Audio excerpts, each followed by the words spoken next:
আসসালামু আলাইকুম। বর্তমানে আমি সাইকেলিং করতেছি। তো সাইকেলিং করার সময় একটা কথা আমার মাথায় আসছে, যেটা হচ্ছে মানুষ যদি গাড়ির নিচে পড়ে তাহলে হাত ভাঙে, পা ভাঙে, অথবা যে কোনো একটা কিছু ভেঙে যায়। কিন্তু মানুষ এরই মধ্যে আবার কথার অ্যাক্সিডেন্ট করে। যদি কথার অ্যাক্সিডেন্ট হয় তাহলে ওই যে হাত ভাঙা পা ভাঙার মতো সম্পর্কটা ভেঙে যায়।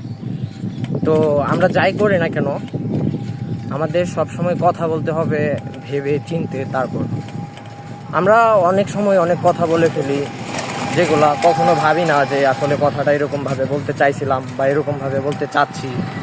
সেজন্য আমাদের সবসময় কথাবার্তা একটু ভেবে চিনতে বলতে হবে, যদি আমরা সম্পর্কটাকে টিকিয়ে রাখতে চাই। আবার গাড়ি চালাইলেও সাবধানে চালাইতে হবে, যদি হাত পা